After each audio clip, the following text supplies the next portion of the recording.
खोबरे खोरीचे अध्यक्ष सुनील रामटेके वक्त्यांनी आता एक मिनिट फक्त आपल्या पक्षाचा पाठिंबा व्यक्त करायचा है। आजाद मैदान में सभी बौद्ध गया महाबोधि महाविहार के लिए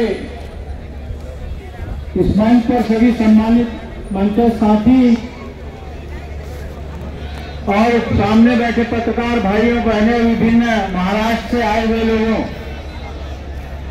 अभी यह वक्त है और अभी नहीं तो कभी नहीं, और अभी वक्त है पूरे देश भर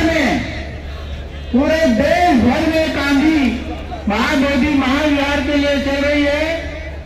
और ऐसे समय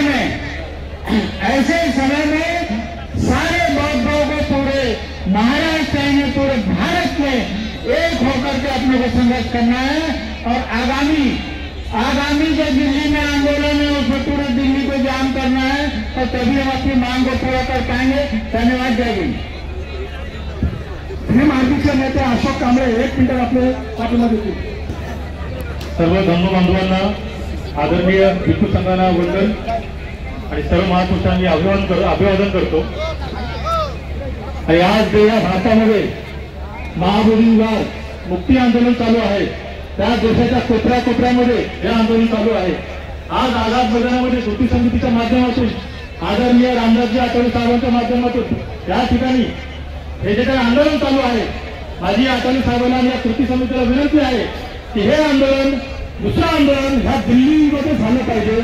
नरेंद्र मोदी हे पंतप्रधान आहेत, आपण त्यांना पत्र दिलेलं आहे, परंतु खऱ्या अर्थाने दुसऱ्या टप्प्यावर आंदोलन कृती समितीच्या माध्यमातून असेल आणि होणार असेल तर तो दिल्लीमध्ये झाला पाहिजे।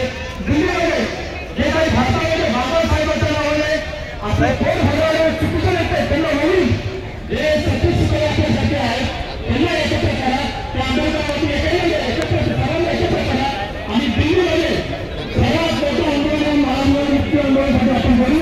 सर्व या भारत देशामध्ये जेवढे धर्मगुरू आहेत, जिथे मंत्री आहेत, सर्व मंत्रीला त्या ठिकाणी बोलवा आणि एक भव्य स्वरूपाचं आंदोलन त्या ठिकाणी होऊ शकतो।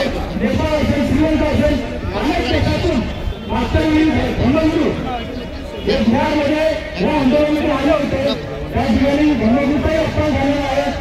विनाकारण मंत्री त्यांना झेलमध्ये टाकलं होतं, हा अपमान सहन करू शकत नाही आणि या अपमानाचा बदला घेण्यासाठी सर्वांनी एकत्र येऊन हे आंदोलन मोठं केलं पाहिजे, पुन्हा केलं पाहिजे। चंद्रशेखर आझाद यांनी मुख्यमंत्री काढला होता, परंतु त्यांनाही सोबत घेऊन हे आंदोलन कसं मोठं करता येईल हेच आपण प्रयत्न केले पाहिजे। आपण त्याच्या वेळी या कृती समितीच्या माध्यमातून आंदोलन कार्यकर्त्यांना त्या ठिकाणी हवं असेल, भीमाला संघटना असेल, परंतु दिल्लीमध्ये जोपर्यंत आंदोलन नाही तोपर्यंत आपलं आंदोलन असं मी मानतो आणि त्यांना अस्पष्ट करावं लागते। अनेक घटना वाढत चाललेल्या आहेत, त्याच्यामुळे आपण मंत्री आहात, आपण विशेष लक्ष घातलं पाहिजे आणि आपण मंत्री असून आज सरकारच्या विरोधामध्ये जाऊन हे मोठं धाडस केलेलं आहे, या ठिकाणी हे आंदोलन उभं केलेलं आहे, त्याचा मी मनापासून आपल्याला जमीन करतो आणि धन्यवाद करतो आणि ते थांबतो। जय हिंद।